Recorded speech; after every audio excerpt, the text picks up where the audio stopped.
और यहां अक्रूर जी को बुला करके कंस ने कहा कि तुम वृंदावन जाओ, जाकर के कृष्ण बलराम को लेकर के आओ, और यदि तुमने ये कार्य नहीं किया तो मैं तुम्हारा वध कर दूंगा।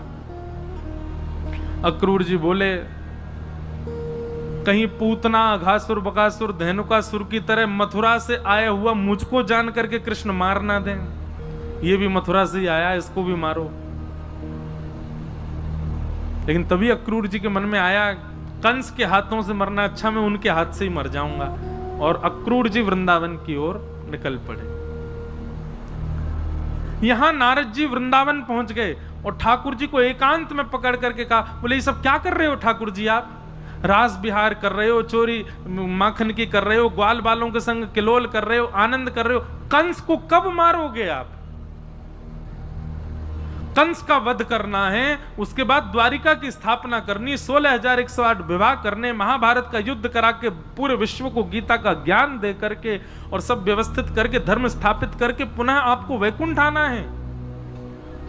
बंधुओं, जब नारद जी ने ये सब बात बताई ना, छोटे से कन्हैया साथ अभी 11 वर्ष के हुए हैं ठाकुर जी, नारद जी के आगे ठाकुर जी के आंसू आ गए और ठाकुर जी बोले, नारद मैं सत्य बताऊं, इन ब्रजवासियों के प्रेम में मैं भूल गया था कि मैं परब्रह्म हूं। मैं भूल गया था कि मुझे वैकुंठ भी जाना है। मैं भूल गया था अभी अब आगे मुझे क्या क्या करना है। ये सब मेरी विस्मृति हो गई थी। नारद जी बोले, पहले ब्रह्मा को लगा था कि आप भगवान नहीं हो, फिर इंद्र को लगा कि आप भगवान नहीं हो, अब मुझे भी लग रहा है कि सच में आप भगवान ही तो हो ना, आप परब्रह्म हो। आप कैसे कैसे विस्मृत कर सकते हो? ठाकुर जी बोले, ज्ञान में सामर्थ्य नहीं है पर ब्रह्म को बांधने की, वैराग्य में सामर्थ्य नहीं है, पर इन ब्रजवासियों का जो प्रेम है ना, इस प्रेम में सामर्थ्य है कि जगत नियंता पर ब्रह्म भी विस्मृत हो सकता है कि मैं पर ब्रह्म हूं।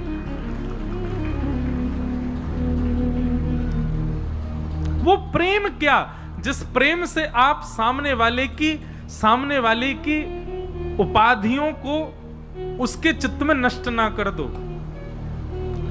सामने वाला तब भी ये जानता है कि वो कौन है और आप उसको कहते हो कि ये प्रेम है। नहीं, प्रेम में तो सामने वाला भूल जाता है कि मैं कौन हूं। वो केवल आपके प्रेम में ही रंगा रहेगा। और ब्रजवासियों ने वो करके दिखाया ठाकुर जी के साथ। भगवान नारद जी बोले, मुझे कुछ नहीं पता भगवान, ये भाव आदि सब छोड़िए, परसों कंस को मारिए। भगवान बोले, और तुम कंस से तो कुछ और बोल के आए हो, कंस बोल के आए हो परसों हमको। बोले, वो तो बात बनानी पड़ती, आप तो जान ही रहे थे तो मैंने ही व्यवस्था की है। अक्रूर जी आ रहे हैं, चुपचाप उनके साथ मथुरा जाइए और जाकर के कंस का वध कीजिए और वहां जाकर के फिर सब व्यवस्थित कीजिए। भगवान को उस दिन के बाद नींद नहीं आई। यशोदा मैया को देखते हैं, नंद बाबा को देखते हैं, ब्रजवासियों को देखते हैं तो मन में सोचते हैं मैं कैसे जाऊं इनसे दूर। और तभी अक्रूर जी महाराज वृंदावन पधारे। भागवत में वर्णन है कि अक्रूर जी सुबह सुबह ब्रह्म मुहूर्त में निकले थे मथुरा से और वृंदावन कब पहुंचे? अर्धरात्रि में, आधी रात में पहुंचे। बोले, इतना समय क्यों लगा? बोले, अक्रूर जी रास्ता भर बस चिंतन करते जा रहे हैं, कहीं मुझे मार तो नहीं देंगे राक्षस समझ के। और फिर दूसरी बात में सोचते हैं, बोले कि कृष्ण का स्वरूप कैसा होगा, उनके नेत्र कैसे होंगे, उनकी नासिका कैसी होगी, उनके हाथ कैसे होंगे। ये चिंतन करते करते कभी कभी रथ खड़ा ही रह जाता है। अक्रूर जी भूल जाते हैं मुझे चलना है। बहुत सुंदर प्रसंग है बंधु।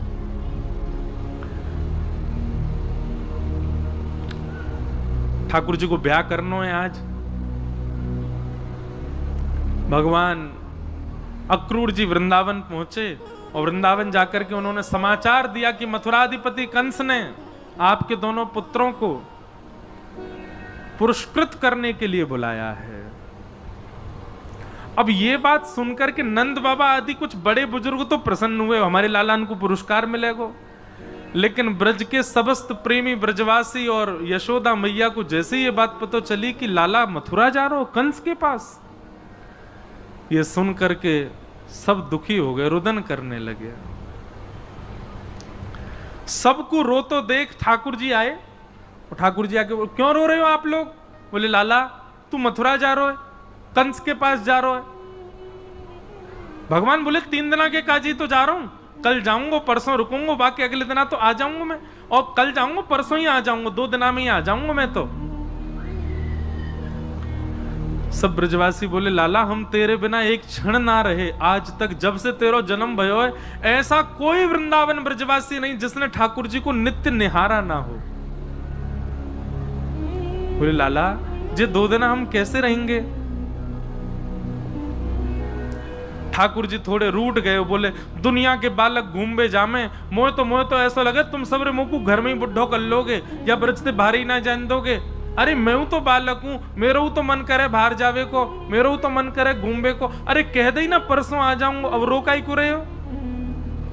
ठाकुर जी उदास है कि बैठ गए। तो सब ब्रजवासी बोले लाला की बात तो सही है। अरे भैया बालकन को मन करे घूमबे को, लाला को मन हेरो होगो। सब ब्रजवासी के बोले लाला तू ऐसे उदास मत हो, तू चलो जा, लेकिन सुन आ जाएगा ना, और जल्दी आ जाइयो लाला, इतना समय मत लगाइयो। ठाकुर जी बोले मैं परसों आ जाऊंगा। और जब जब ठाकुर जी कहते हैं परसों आ जाऊंगा, नेत्र बंद कर लेते हैं, आंसू निकलने लगते हैं ठाकुर जी के। ब्रजवासी ठाकुर जी तो इसलिए नेत्र बंद करते हैं कि मैं कैसे बताऊं कि अब मैं आऊंगा नहीं। और ब्रजवासी यूं सोचे अरे लाला देख हम तो ऐसे ही रो रहे हैं कि हम तो ते प्रेम करें, लेकिन लाला हम तो कितना प्रेम करें, देख रो रहो बेचारो, अपने हृदय से लगा ले। अरे लाला तू परसों आ जाएगा ना, काय बात की चिंता।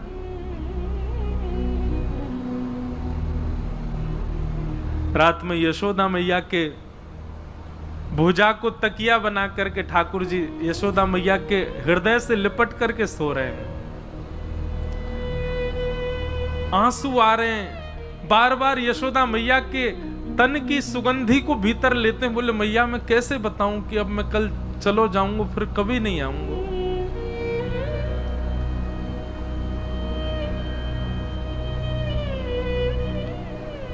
अंक में भर के यशोदा मैया लाला को सुला रही हैं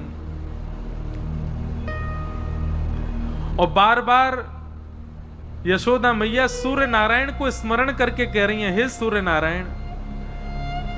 बोल नहीं रही हैं कि लाला संग में मनी मन विचार कर रही हैं, हे सूर्य नारायण कल तुम उदय मत हुई हो, क्योंकि मेरो प्राण प्रिय कन्हैया 2 दिना के काज मुझसे दूर जा रहा है।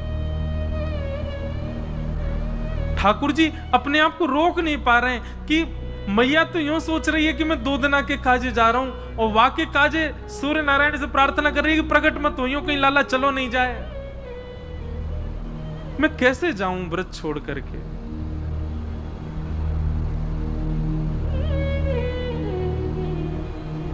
बार बार ठाकुर जी मन में विचार कर रहे हैं।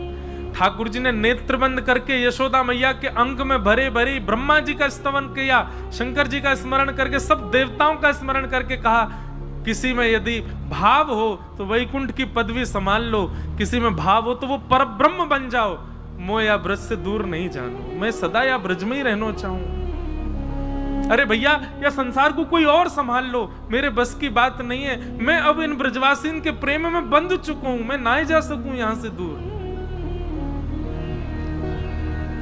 33 कोटि देवता स्मरण करने लगे, स्तवन करने लगे। लक्ष्मी जी आकर के भगवान को उनके तत्व का बोध कराने लगी और बार बार कह रही हैं कि नाथ आप सामान्य बालक नहीं हैं, आप क्यों भूल रहे हैं, मैं आपकी गृहिणी हूं, आप साक्षात परब्रह्म नारायण हैं, शंख चक्र गदा पद्म चतुर्भुज स्वरूप है आपका, आप कैसे इन ब्रजवासियों में इतने आसक्त हो सकते हैं।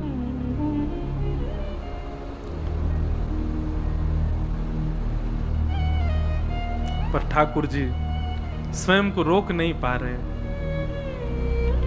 प्रातःकाल सूर्य उदय हुआ, बाल कृष्ण प्रभु उठ गए। आज पूरे ब्रजमंडल में एक अलग ही शांति, कोई पक्षी चहक नहीं रहे हैं, गैया अपना चारा नहीं चबा रही हैं, सब ब्रजवासी कोई रात्रि गए नहीं, सब नंद भवन के द्वार पर ही बैठे हैं और सब एक टक बस द्वार की ओर देख रहे हैं। लाला 2 दिना के काजे हमसे दूर जा रहे हैं।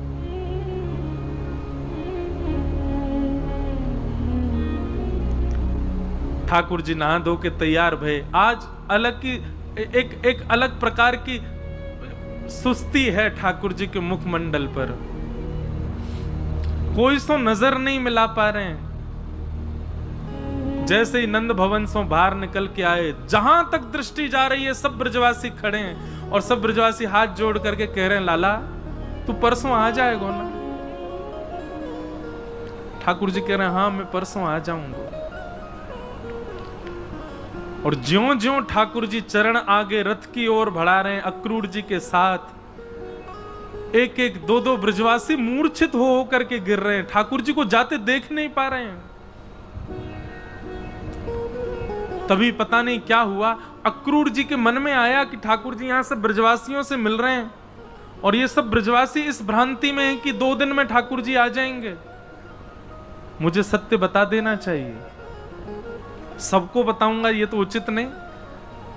भीतर गए नंद भवन में, यशोदा मैया का हाथ पकड़ करके कक्ष में ले गए, भीतर से चटकनी लगा करके अक्रूर जी चरणों में बैठ गए, बोले मैया आपको कुछ बतानो है।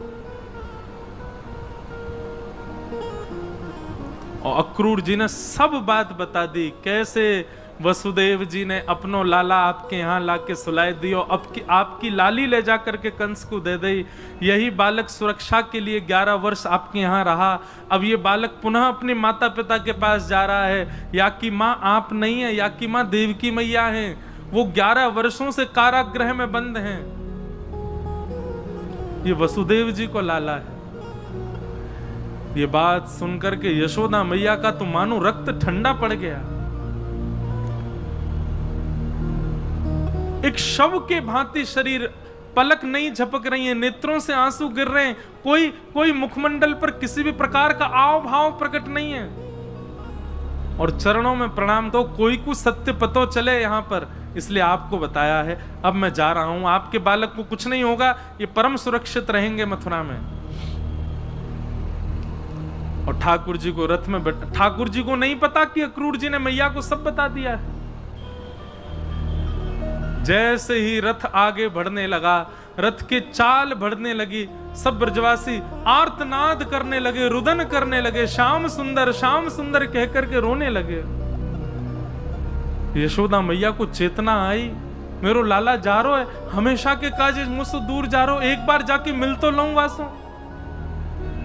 सब ब्रजवासीन को बीच से यशोदा मैया दौड़ करके, अरे लाला रुक जा, अरे कन्हैया रुक जा, अरे श्याम सुंदर रुक जा। यशोदा मैया को आते देख ठाकुर जी चलते हुए रथ में से कूद गए और दौड़ करके जाके यशोदा मैया के अंग से लिपट गए। यशोदा मैया ने एक एक अंग का स्पर्श किया, माथो, आंख, नाक, गाल, होठ, थोड़ी, एक एक अंग को मानो स्पर्श करके वाको भाव अपने हाथन में ले रही हैं। जैसे कोई नेत्रहीन व्यक्ति किसी के स्पर्श का सुख लेता है, ऐसे यशोदा मैया एक एक अंग के स्पर्श का सुख ले रही हैं।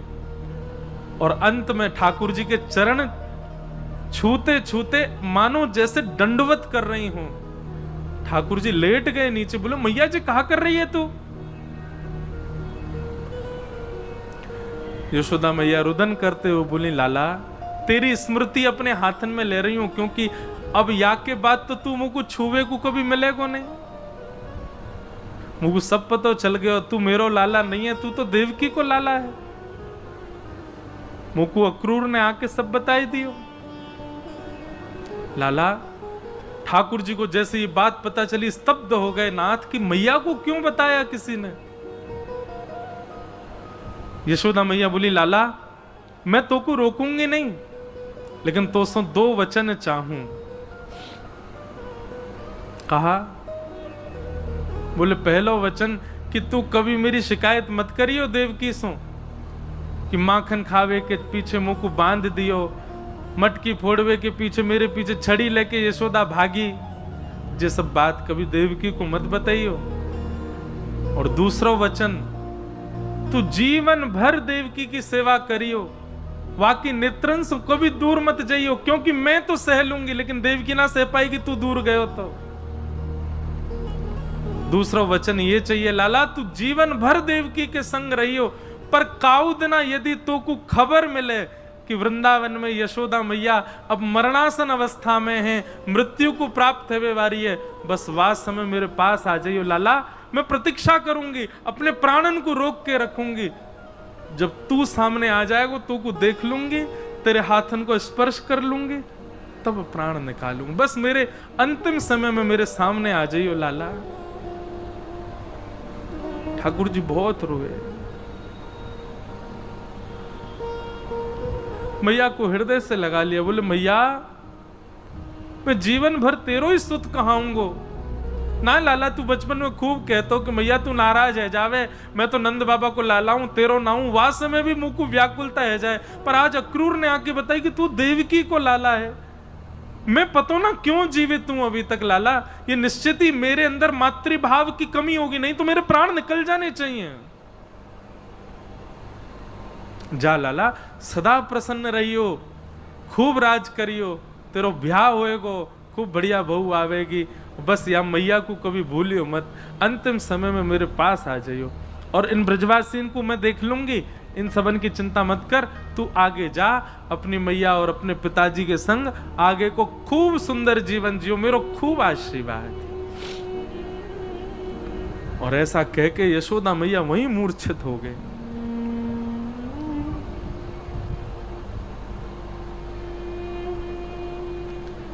ठाकुर जी नहीं जा पा रहे हैं व्रत छोड़ करके,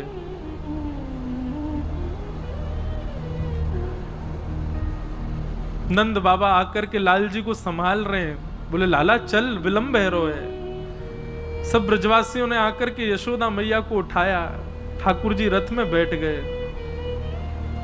और मथुरा को प्रस्थान करने लगे।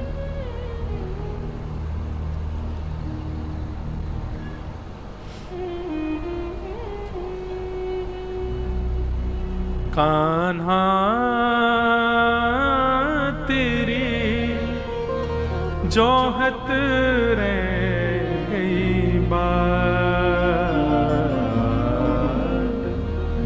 जोहत रह गई बात। सब ब्रजवासी देखते रहे ठाकुर जी के रथ को, अब लाला वापस आ जाएगो, जे हम हमसे दूर जा ही ना पावेगो, नेक दूर रथ जाएगो, सोई कूद के आ जाएगो, पर ठाकुर जी नहीं आए, चले गए ठाकुर जी मथुरा। हमारे ब्रज के अनेक भावों में और शास्त्रीय प्रमाण भी है कि जैसे ही अक्रूर घाट आता है मथुरा और वृंदावन के रास्ता में, वहां अक्रूर घाट पे अक्रूर जी ने रथ रोका स्नान के लिए, उतने में ही ठाकुर जी ने 2 रूप धारण कर लिए। और 2 रूप कैसे धारण किए? एक ठाकुर जी का ऐश्वर्य रूप है, जो जगत नियंता जगदाधार पर ब्रह्म, जो राक्षसों को मारते हैं, सबके ऊपर निर्देश करते हैं, वो ऐश्वर्य रूप धारण किया। और एक ठाकुर जी ने प्रेम स्वरूप धारण किया, जो यशोदा मैया के हृदय के लाल जी हैं, जो गोपीन के लाल जी हैं, जो किशोरी जी के लाल जी हैं, ये 2 रूप धारण किए, एक ऐश्वर्य रूप है और एक प्रेम स्वरूप है। तो प्रेम स्वरूप श्री कृष्ण तो वापस वृंदावन ही चले गए, ऐश्वर्य कृष्ण जो हैं वो आगे की लीला में जा रहे हैं, क्योंकि अब आगे जहां कहीं भी मैं ठाकुर जी का वर्णन करूंगा आपको प्रेम स्वरूप नहीं दिखेगा, अब ऐश्वर्य रूप दिखेगा ठाकुर जी का। और वो प्रेम स्वरूप कहां चले गए? बोले वृंदावन में ही समा गए। वृंदावन का कण कण, वृंदावन के वृक्ष वल्लरी पत्र सब श्री कृष्ण वही हैं। तो ब्रजवासियों को ऐसा अनुभव होता है, वृक्ष पे बैठे हैं, ब्रजवासियों को अनुभव होता है यमुना जी में घूम रहे हैं, ब्रजवासियों को अनुभव होता है गैया चरा के जा रहे हैं, पर वो अनुभव ही होता है, क्यों? पूरा वृंदावन ही श्री कृष्ण बन गए, नंद नंदन कृष्ण।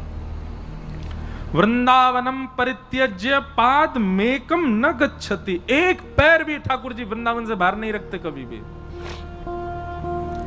इस प्रकार ठाकुर जी की लीला हुई।